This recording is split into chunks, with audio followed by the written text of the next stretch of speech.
Saat kontes seperti ini, terkadang memang ada hal-hal yang tak terduga, teman.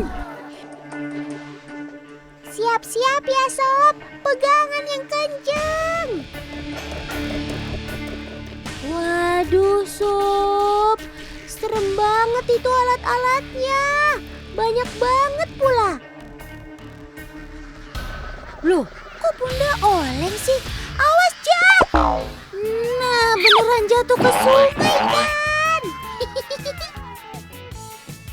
Ada juga tuh yang belum menata sempurna. Semangat ya, Sob. Kamu pasti bisa.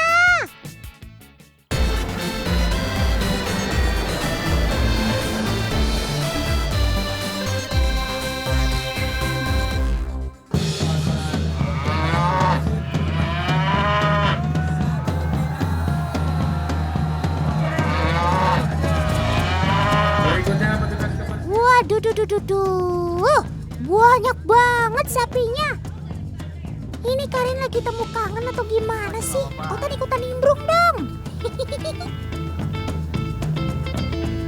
Teman, sapi-sapi di sini bukan lagi reuni ya, melainkan sedang ikut kontes bergengsi yang diselenggarakan oleh APPSI, Asosiasi Peternak dan Penggemukan Sapi Indonesia. Gak cuma sapi-sapinya aja nih yang unik, tapi para pemiliknya juga gak mau kalah nyentrik. Salah satunya ini, si bayi besar penunggang sapi. Saat kontes seperti ini, terkadang memang ada hal-hal yang tak terduga, teman. Tuh kan, baru aja Otan ngomong, sudah ada sapi yang ngamuk saja tuh. Mundur. Teman, sapi yang belum terbiasa ikut kontes biasanya akan lebih mudah stres.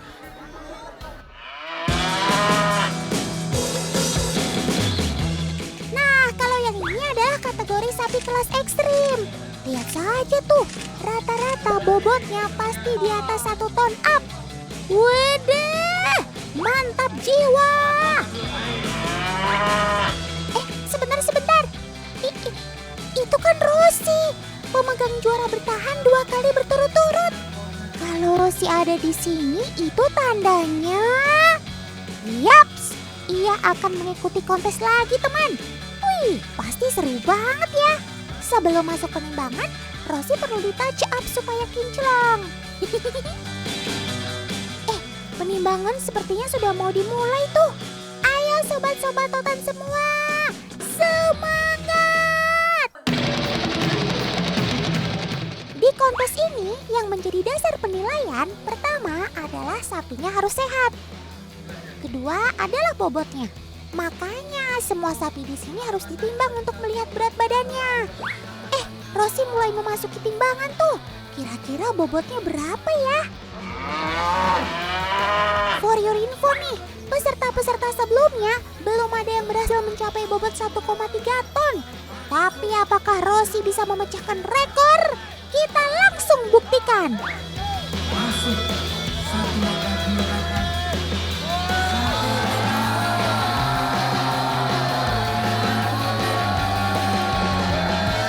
OMG, Otan gak salah lihat kan? Bobotnya Rosi ternyata mencapai 1.371 kilogram, teman.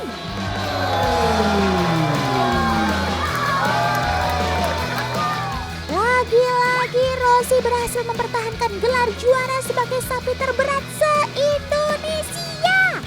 Kalau bobotnya sudah seperti ini sih, Sob pasti auto menang ya, Sob. Kalau ngomongin sapi-sapi besar, Otan jadi ingat nih kalau ada sapi yang punya otot layaknya binaragawan. Ayo, ada yang tahu sapi jenis apa? Yuk Paman Editor, kita langsung meluncur.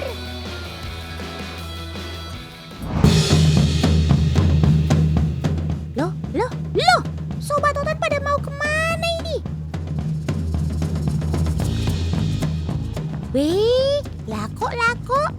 Pada ugal-ugalan gitu keluar dari kandangnya si Sob. Sabar dong Sob, sabar. Jangan pada rusuh gitu dong. Tapi lihat deh teman, tampilan Sobat Otan yang satu ini garang ya. Ototnya itu loh, kekar-kekar banget. member gimana nih kamu, Sob?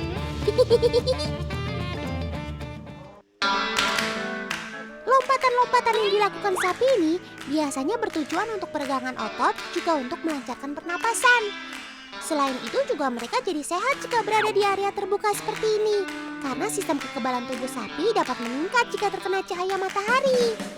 Wih, semacam healing gitu ya kalian, Sob.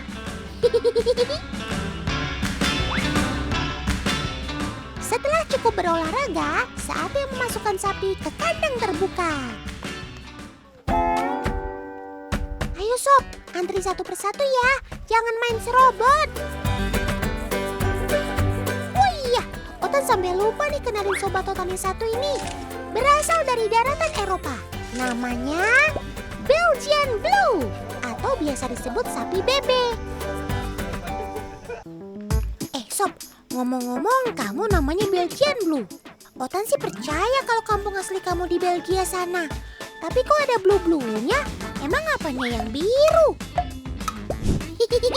Rupanya penyebutan nama Belgian Blue ini karena nenek moyang mereka ini memiliki warna kulit yang kebiruan beneran teman. Cuma karena mereka adalah sapi hasil percobaan kawin silang dari berbagai jenis sapi, jadi warna anakannya muncul banyak variasi deh. Walaupun warnanya putih, hitam, coklat, atau belang-belang, selama tubuhnya berotot kekar dan punya gennya, ya tetap dipanggil sapi biru Belgia deh. Sapi bebe memang terkenal karena bentuknya yang cukup besar dan berotot. Otan jadi penasaran nih dengan ukurannya. Kira-kira seberapa besar ya tubuhnya? Sabar ya Sob, kamu yang tenang dulu supaya paman gak salah ukur.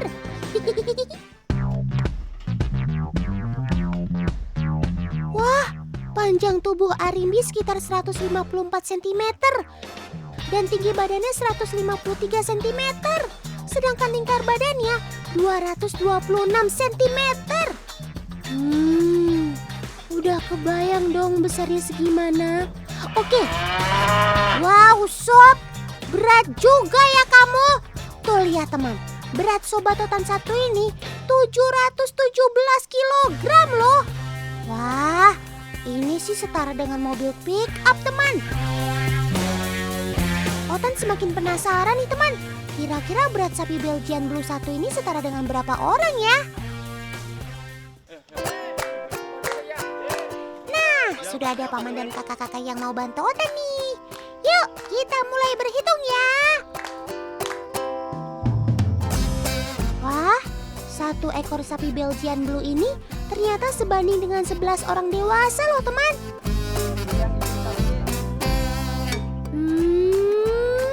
Kasih tahu Otan rahasianya biar bisa gede kayak kamu dong Sob.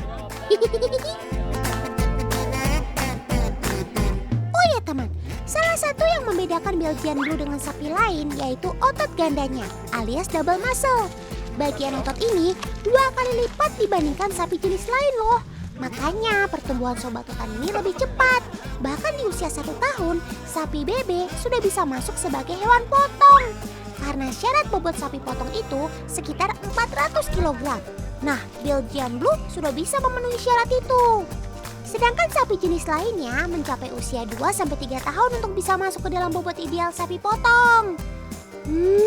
Lumayan ya bedanya.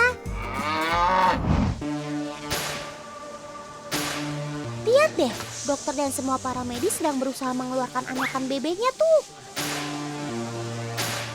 Kali ini indukan yang akan melahirkan sapi bebe dari sapi persilangan simental dan limosin. Wah, Otan doakan berhasil ya. Ayo Sob, keluar dengan selamat supaya bisa jadi bintang tamu di acara Otan. Nang. Syukurlah, anakan Belgian Blue-nya lahir dengan selamat.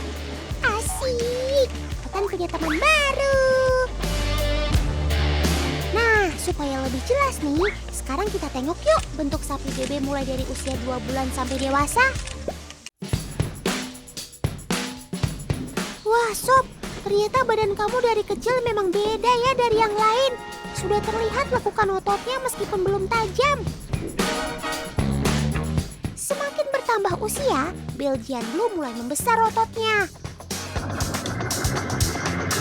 Setiap harinya, sapi diberikan pakan rumput yang diangkut dengan truk besar. Sabar sob, sabar. Pasti kebagian semua kok. Udah pada lapar ya? Pemeriksaan kesehatan terhadap sapi-sapi di BET ini, khususnya sapi BB, dilakukan setiap pagi hari loh teman. Nah, sudah ada kakak dokter cantik nih yang mau periksa Sobat Otan. Dok, gimana kondisi Sobat Otan? Nah, iya Otan, jadi tadi kan kita udah cek suhu pakai termometer. Itu suhunya dia 40 derajat. Jadi itu adalah suhu yang dia tuh demam gitu. Nah, pas dicek frekuensi jantung, itu memang denyut jantungnya itu lebih cepat dari biasanya. Nah, sekarang kita mau mengobati dia dengan obat penurun panas. Wah, ternyata kamu lagi demam toh Sob. Pantes agak kurang bersemangat. Yuk, semangat yuk. Biar lekas sembuh. Kan sudah diberi obat sama kakak dokter. Di sini nggak cuma pemeriksaan kesehatan aja, tapi ada salonnya juga loh. Nggak percaya? Nih lihat. Oke, sekarang jangan lupa pasang safety beltnya Sob, supaya aman dan gak jatuh. Karena posisinya harus sambil tiduran. Siap-siap ya Sob, pegangan yang kenceng.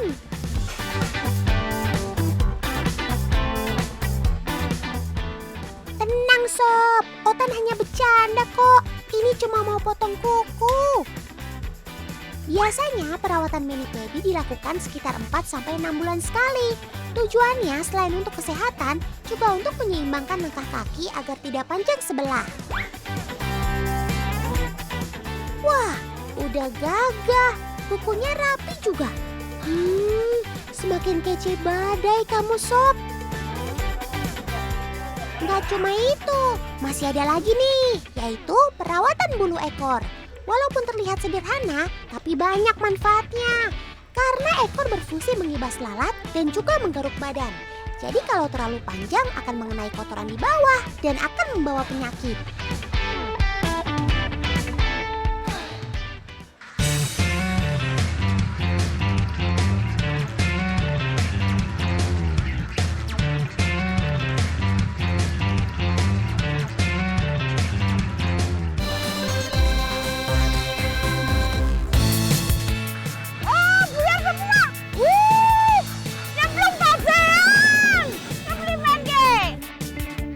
Loh, kok Bunda oleng sih? Awas, jatuh! Nah, beneran jatuh ke sungai kan? Tan! Bunda malah jatuh ini mandi sama bebek! Ayo, ayo, ayo, ayo! Ah! Ayo, ayo, ayo! Naik, naik! Aduh! Bunda, ayah wae sih. Semangat sih semangat. Tapi tetap harus hati-hati ya. Teman, ternyata Bunda nyemplung ke sungai karena mau menolong bebek yang sedang kesulitan. Salut deh sama Bunda, rela basah-basahan demi menolong kamu Sob. Kermaks alias keren maksimal Bun.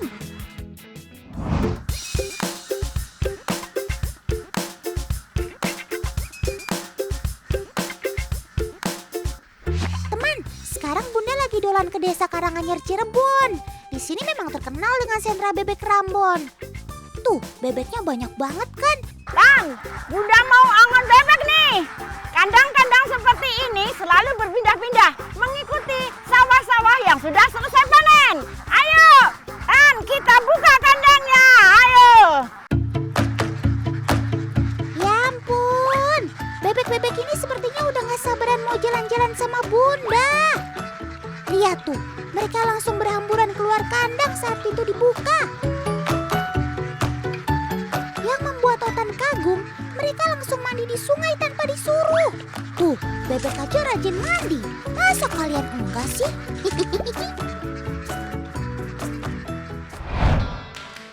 Bunda, where are you? Tan, gini Cirebon. Mereka dilepas begitu aja di sawah, ya. Tuh banyak banget. Tapi kita tetap pantau dari jauh. Tuh, Teman, yang sedang Bunda Angon ini adalah bebek ras asli Cirebon yang bernama Rambon.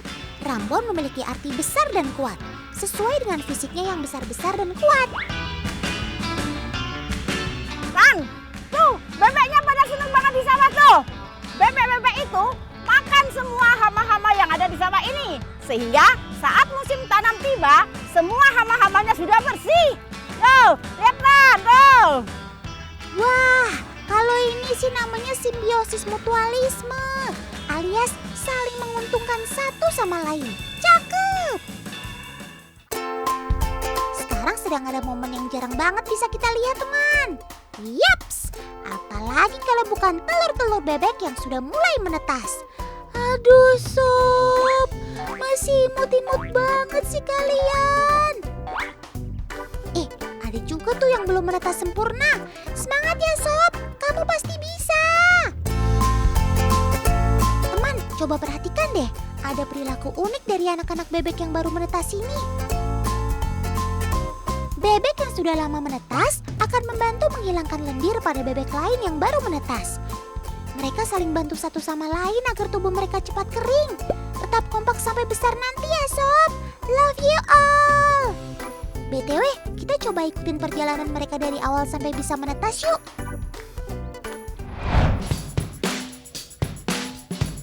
Teman, dari telur-telur inilah asal muasal anak bebek tadi berasal. Tapi kok Bunda jalannya pelan-pelan gitu ya? Memang ada apa sih Bun? Tan, Bunda mau panen telur bebek.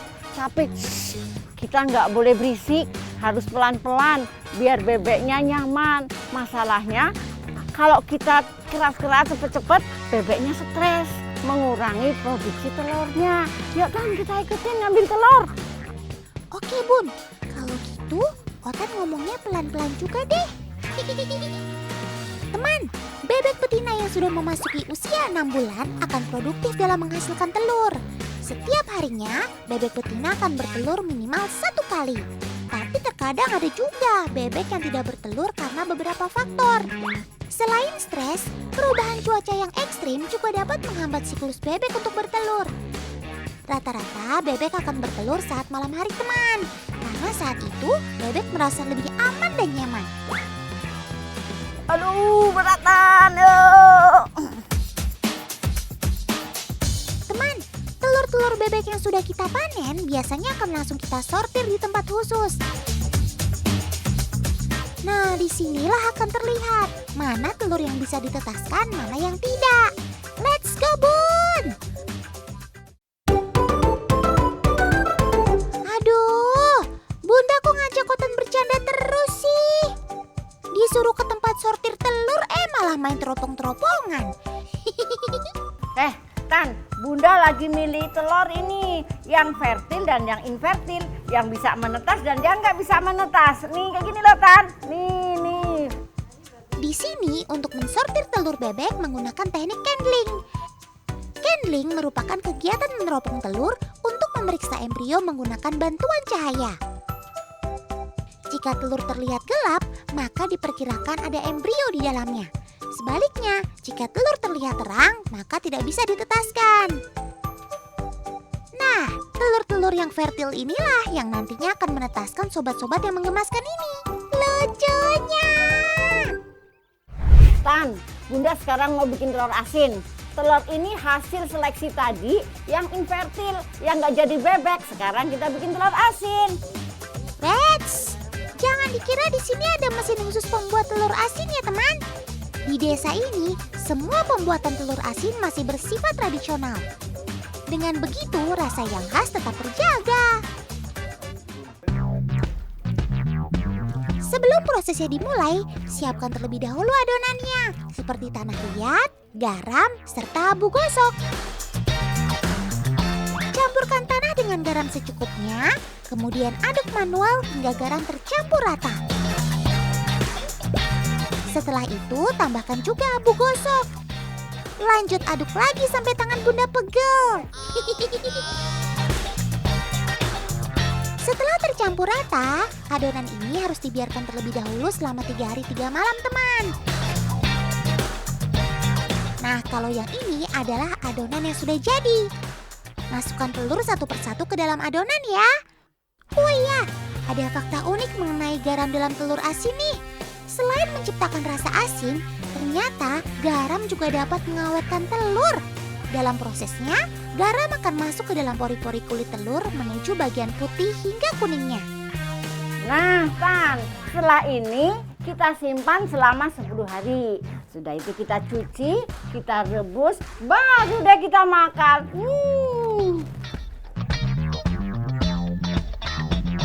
Selain memiliki cita rasa yang khas, telur asin juga kaya akan gizi yang sangat baik untuk pertumbuhan loh. Telur asin juga memiliki kandungan protein 100% dibanding daging ayam atau susu. Cakep!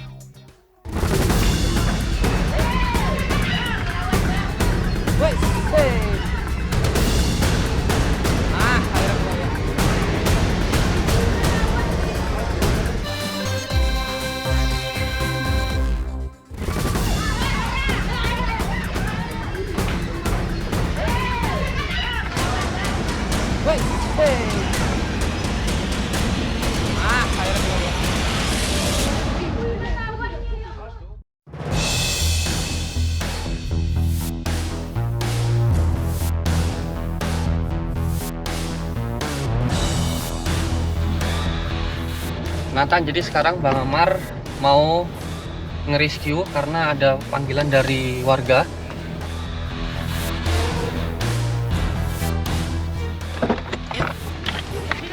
Gue yang punya rumah? Iya. Di sebelah mana? Tadi di situ. Wih, itu topi. Itu topi. Tadi Bu, kenapa Tadi dia? di situ. Di situ? Iya.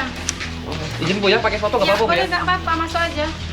Wah, ternyata ada ular yang masuk ke dalam rumah, teman. Aku izin masuk ke Iya, kamar nggak boleh. apa-apa ya? Iya. Tan, coba kita lihat ke kamar Tan.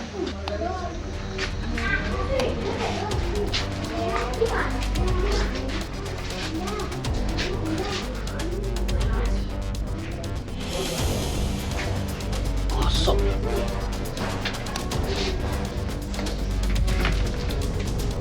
Kosong.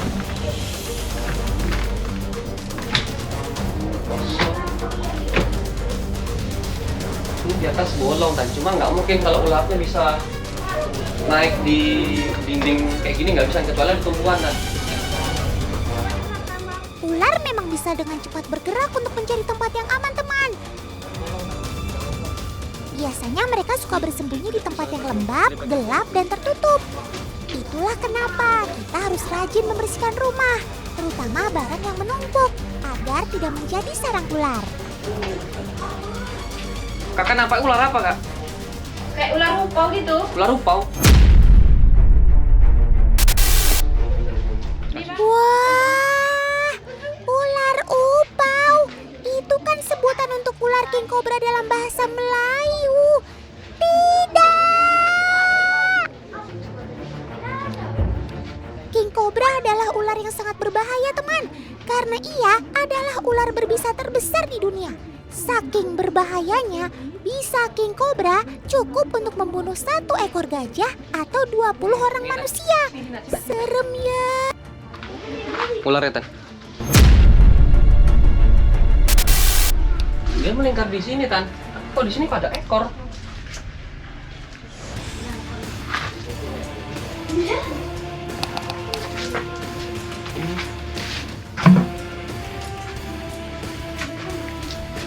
Oh ternyata Tan ada 2. Wah, kok bisa-bisanya sih mereka nyarang di dalam rumah? Pasti deh karena sumber makanan mereka di alam mulai langka, sehingga mengharuskan sobat hutan ini masuk ke pemukiman untuk mencari makan. Kak boleh minjem sapu kak? Ini? Ah boleh. Boleh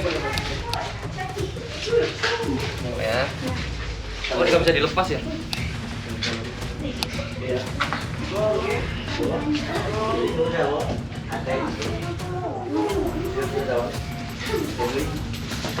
Ini dia.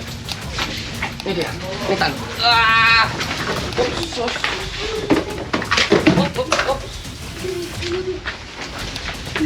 Aduh, berantakan nih.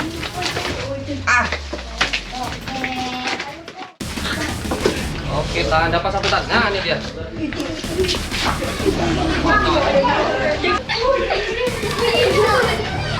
Kelihatan banget ular king cobra tuh kalau liar, kalau misalnya baru diganggu gini, dia berdiri tapi langsung pergi tan. Nah, ini sangat berbahaya nih. Ini Bang Amar mau coba bikin dia capek dulu biar bisa ditangkap. Tuh. Oke, dapat.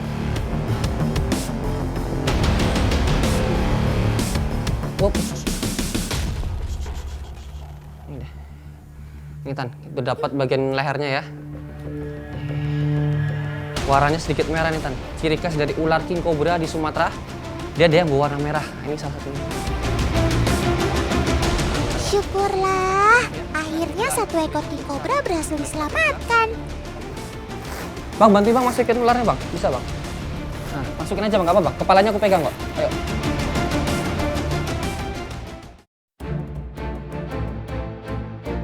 Teman, ular king cobra merah merupakan salah satu jenis dari kobra yang paling unik dan langka di dunia.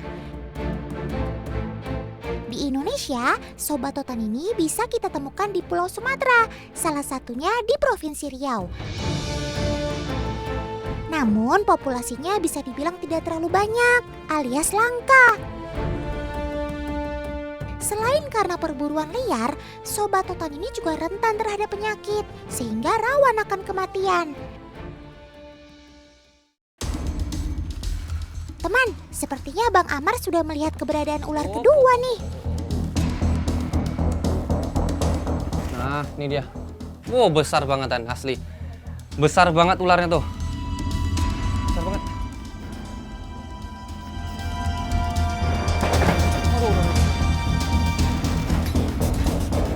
Wow, besar bangetan, besar banget.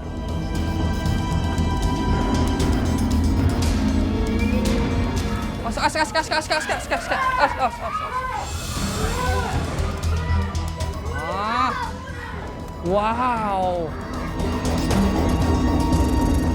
Ternyata besar banget ularnya Tan. Nah, ini positif jantan ini Tan, nggak mungkin betina. Kalau yang itu positif betina, kalau ini jantan. Oh, berarti ular ini dalam apa ya? Lagi proses mau kawin Tan. Jadi jantan itu bakal ngikutin si betina kemanapun ketika proses kawin, termasuk masuk ke dalam rumah masyarakat ini Tan. Waduh, besar banget ularnya. Bentar. Ya ampun, pantas saja keduanya ada di tempat yang sama. Dan biasanya saat musim kawin seperti ini, ular kobra akan jauh lebih agresif. Maka dari itu, kita harus ekstra hati-hati saat mengevakuasinya. Wah, baru saja mau ditangkap, tapi Sobat Totan ini langsung ambil angka 1000 alias kabur. Kak, TV-nya aku geser nggak apa-apa nih? Kok TV-nya? Aku geser nggak apa-apa? Bisa nggak ya? Bang, bisa bantu angkat Bang. Sedang sebelah sini Bang, sebelah sini Bang. Sini aja. Turunin satu-satu aja. Ternyata king cobra yang satu ini cukup membuat Bang Amar kewalahan, teman. Di alam, Sobat Totan ini memang sangat lincah. Keahlian ini mereka gunakan untuk menghindar jika dalam keadaan terancam.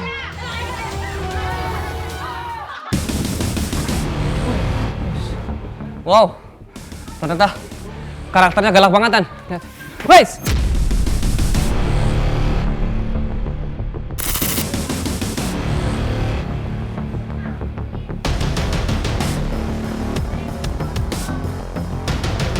Wait! Wait! Wait!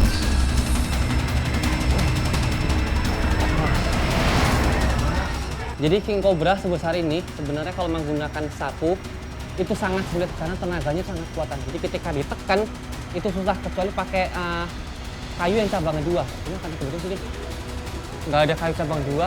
Ada nggak Kak? Kayu cabang 2 gitu ada nggak?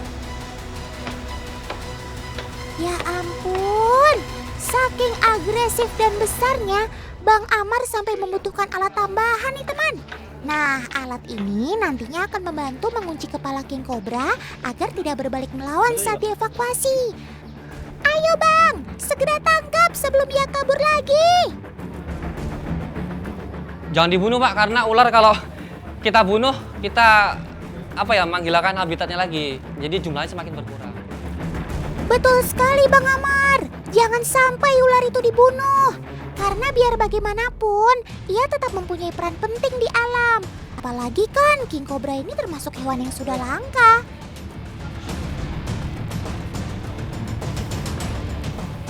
Syukurlah, akhirnya king cobra kedua berhasil dievakuasi setelah banjir keringat dan perjuangan. Bang Amar memang terbaik. Oh ya, ini ada, nih ya, Bang Mar mau liatin. Ular liar itu, dia ada kutu babinya, Tan. Nih, tuh ya. Itu kutu yang mengisap darah si ular liar. Tuh. Itu akan lepas ketika dia sudah besar. Besarnya itu bisa sebesar ini ya. Kuku jempol orang dewasa. Nah, itu baru lepas dia. Dan bisa merusak kulit si ularnya, Tan. Baru bakal cabut nih. Nah, ini dia. Wah, pasti kamu jarang mandi ya, Sob. Jadi banyak tuh kutunya. Oke deh, supaya nggak berlama-lama, ayo segera kita lepas liarkan ularnya, Bang Amar. Iya. Saya pamit Bu ya. Iya. Terima kasih banyak. Kami sudah sangat mendengar. berterima kasih. Iya Bu, sama-sama.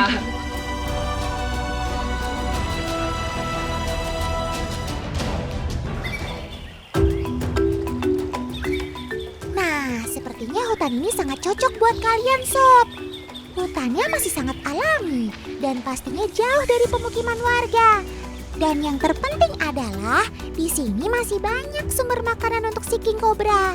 Semoga saja kalian betah ya, Sob. Sampai jumpa di lain waktu.